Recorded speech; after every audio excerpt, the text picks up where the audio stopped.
No. No. Maybe? No. Man, I can't seem to figure out what I want to review next. Oh, wait a minute. I never finished anything from that big box of Family. Now, where did I put it? Oh, yeah.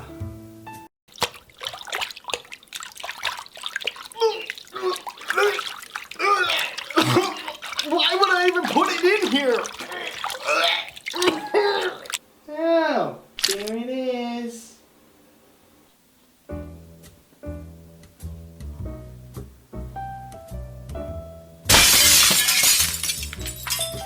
Well, well, well, we meet again, you old turd stain. I'm gonna fart on everything you love. Not before I cram you back into that toilet. And guess who just ate a whole box of tacos from Taco Bell? Come on, man, isn't that a little harsh? Hello and welcome to Hi-Fi, the show where I watch movies you probably shouldn't. And today we're revisiting hell itself, the big box of Family. But this time it's the red case. That doesn't make a difference whatsoever. And today we'll be checking out Alice of Wonderland in Paris. Oh boy! In this timeless animated film, after her adventures in Wonderland, Alice dreams of going to Paris to meet another storybook girl named Madeline. With the help of a talking French mouse named Francois, her wish comes true.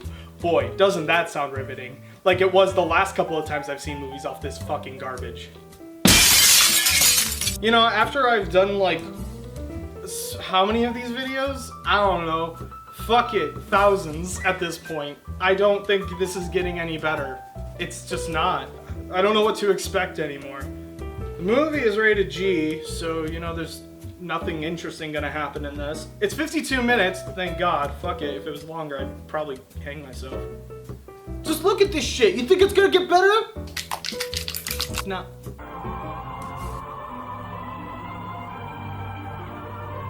I thought this was Alice of Wonderland in Paris, not Alice in Paris. Why would you lie to me? Alice from Alice in Wonderland is sitting in a chair reading Madeline. So here's the problem. Alice is a storybook character from 1865. Madeline is a storybook character from 1939.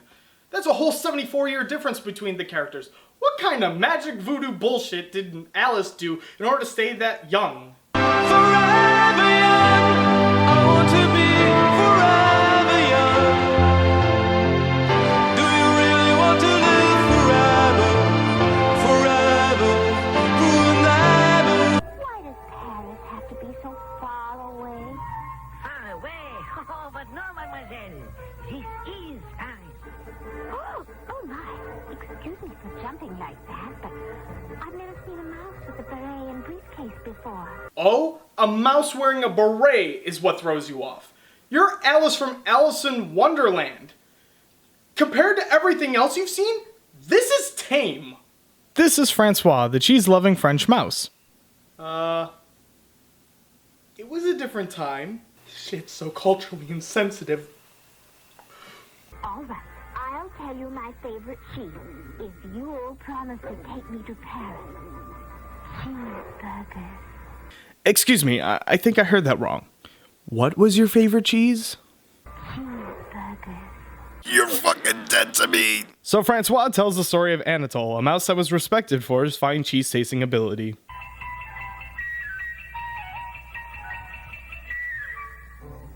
Oh, those mice. We can't sell our cheese after a mouse has touched it.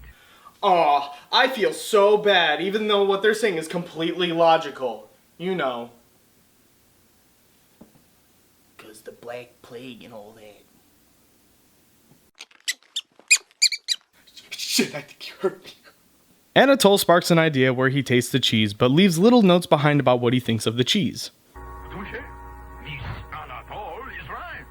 This Roquefort does need more Anspiel. More Anspiel in the Roquefort. More Anspiel in the Roquefort. More Anspiel in the Roquefort. What? The cheese is selling well, and the owner of the cheese factory stays to meet Anatole in person. 12 seconds later.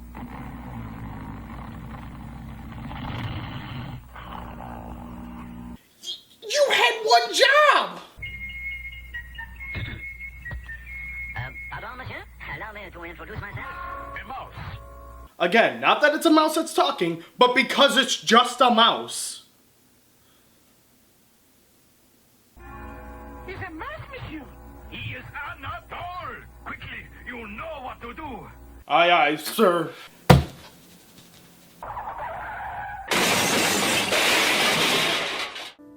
I will remember you. Will you remember me? I will take you to Paris. You shall taste all of our cheese, and you will tell me which one you like the best. You will be the perfect guinea pig. I beg your pardon. Did you say you would take me to Paris? Never mind the solid roast she just received. All Alice gives a shit about is fucking Paris, the place where the people sound like they're gagging on dick. Such majesty. Bonjour, baguette, Francois!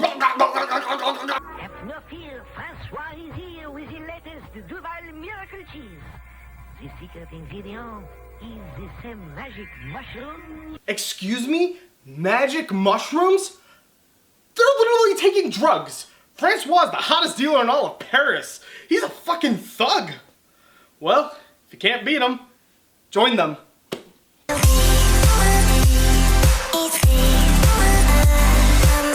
Alice and Francois make it to Paris through a tunnel system, I guess. And luckily it leads them straight to Madeline's house. They begin to talk about the Spanish ambassador's son that lives next door. No, the ambassador's little boy was always a bad act. How curious. How can a boy be a hat? What? You're testing my patience. Madeline said, it is evident that this little boy is a bad at. It's the one and only Digo Double G. The hunting in this neighborhood is exceptionally good. But Madeline said, please don't molest us. Say what now? Please don't molest us. Well, never judge a boy by his poorly animated face. That's his poker face. I'm gonna fuck your titties. Said Miss Clavel, it seems to me he needs an outlet for his energy. A chest of tools might be attractive. Yeah, give the overactive child saws and hammers. That's not a recipe for disaster.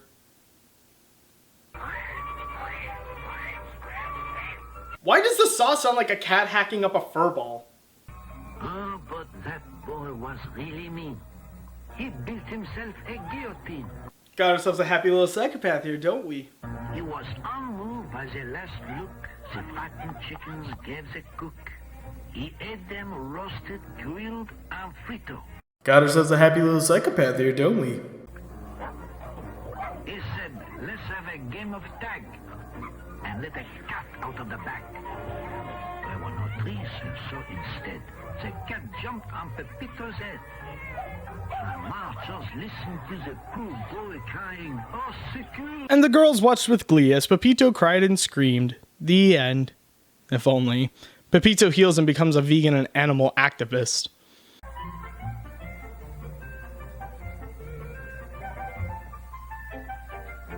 Pepito would be proud.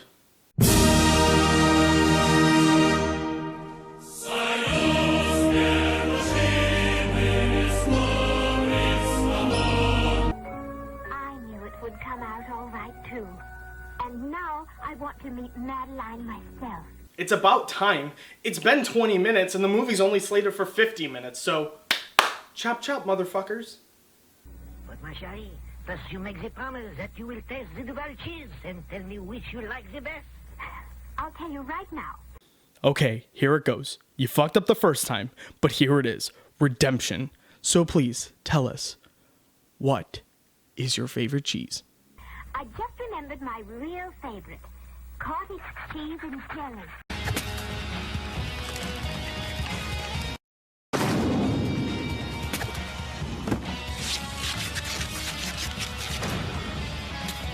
So after a failed attempt at suicide, we come back so we can finally have these two characters meet, right? No. It's time for another story. This time it's about the prince with an immovable frown. And next to the kingdom of the smiling princess was another kingdom. I want that frown removed from your face immediately. What a jarring jump from reading to suddenly scolding your son. Like, was there even a breath in between? What is the trouble? Did you have a bad day at the wars? It was an excellent day. One glorious victory after another. Oh? Are the wars like a job in the office? Oh, honey, I'm back from the war. It was one glorious victory after another. I've killed so many people!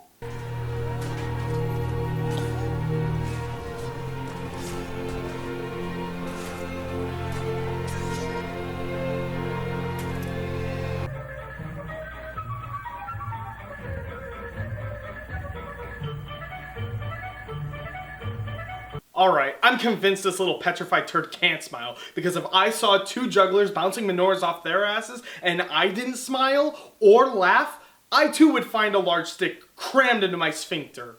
There is no such thing as an immovable frown. There is no such thing as an immovable frown. There is no such thing as an immovable frown. There is no such thing as an immovable frown. I think the audio's skipping. I think the audio's skipping. I think the audio's skipping. You'd better get your opera on. You'll be late for the wars. I can't believe they're still treating this like it's a typical workday. It's a war, not an office job. The king takes his son to the Grand Wizard to see if they could fix his immovable frown. The only option is to bring in the princess with the irresistible smile from the storybook. I thought this was like a storybook, not like a character they could meet in real life. Why not call in the princess? Unfortunately, the book says that the young princess with the irresistible smile lives in a kingdom that is far, far away. And if two lands are both far away, they must be close to each other. What? There is no kingdom nearby except the one we are having the wars with. What a pity we never have met socially.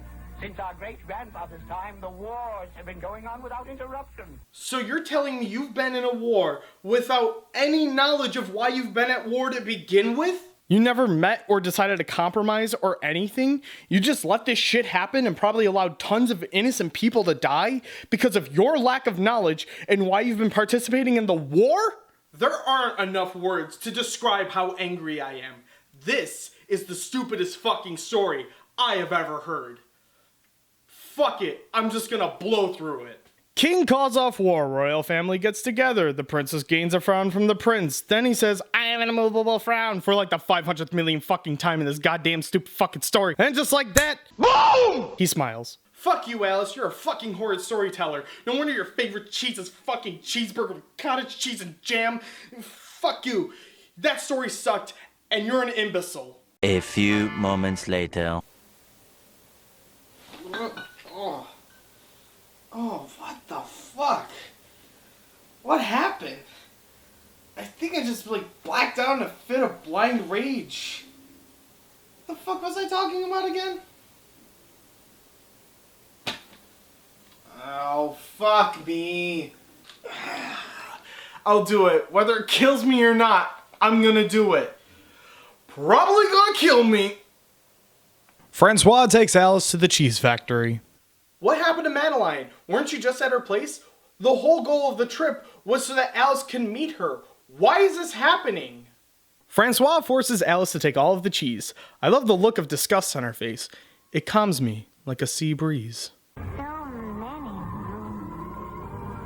So many moons.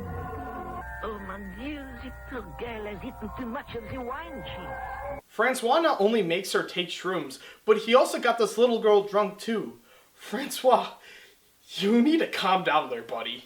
So then we enter the next story. The royal physician came to see me. She's fucking dead. And my father, the king, was very worried. I'm sure he is if you're pulling in temperatures higher than the thermometer can handle. I want the moon. If I can have the moon, I will be well again. How would you know that? What makes you think the moon's gonna make you feel better? You're not a fucking doctor. Show me your MD. Lord High Chamberlain. Heyo, coming to the room ass first. Maybe he's just the paddle and a little something something from the king, if you know what I mean. I want you to get the moon. If the Princess Lenore can have the moon, she will be well again. The moon? I love how they're taking this little girl seriously as if she knows the cure. Hospital-tested, clinically proven bullshit. But bullshit nonetheless. So the king asks the minstrel to figure out what to do. So the minstrel asks the princess how big the moon is to her. How big do you think it is? It is just a little smaller than my thumbnail. Good thing she's a fucking moron. So the minstrel finds a way to make something and says it's the moon to please the princess, but then causes the problem that the moon is still in the sky. Rinse and repeat that same scenario over and over again until she gets better. She thinks she has the moon thanks to a giant fucking white lie, and the end. So what now? Are these two characters finally gonna meet? Can't you tell me which is your favorite moon? She's... Francois, she fucked up 2 times. Please, for the love of God, don't make this 3 for 3. Oh, they're all okay, I guess. But how can I be sure till I've tried them in a cheeseburger?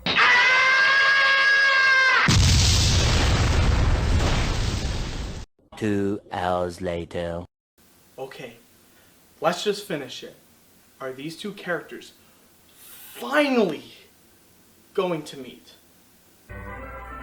But wait, we are just now passing the Gypsy Carnival.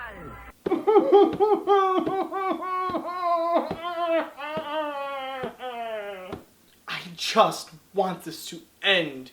50 minutes, more like 50 years. Are these characters even going to meet each other in this entire fucking movie? So we get yet another Madeline story being told.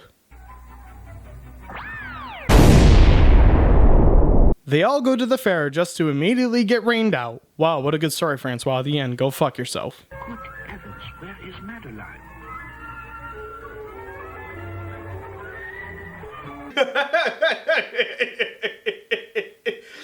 Good work out there, guys. You didn't check the whole place to make sure that the kids were off the ride before you shut everything down? How irresponsible are these adults? This is hilarious. I hope this turns out to be like the movie Frozen. No, not that one. That one.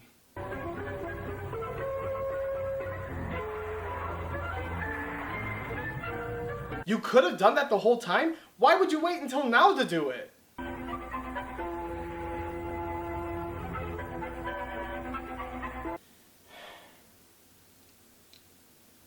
Why would they take her down like this?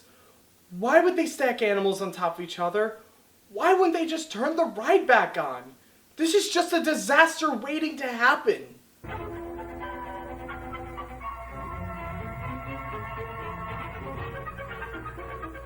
big wheel was folded as a tent. They packed their wagons and away they went. For gypsies do not like to stay. Oh my god, they just kidnapped 2 children. No more, I can't take this shit anymore. I'd rather go bungee jumping with a cord tied to my nutsack. I'd rather poop burning lava than talk about this putrid fart anymore. I'd rather have people surrounding me with uncontrollable bowels. Just make it stop!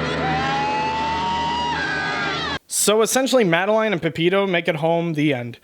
Okay, so now, are they finally going to meet?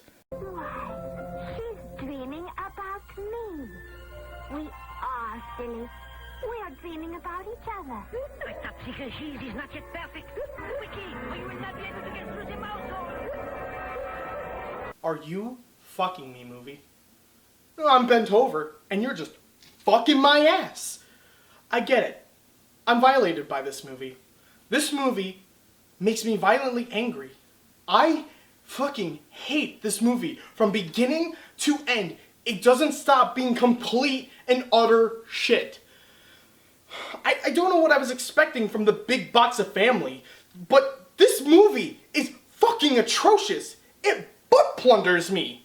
It has the balls to take 2 storybook characters, iconic ones at that, to never have them meet whatsoever. In the whole 50 minutes, that's what the box was selling me. The 2 characters were gonna meet each other. Where the fuck was that? They looked at each other through a window, she had a dream about her, fuck off, that's it, end of movie. This movie can fuck itself. No, please, what are you doing? I'm gonna put you back where you belong. No, please, have mercy. It's taco time, bitch.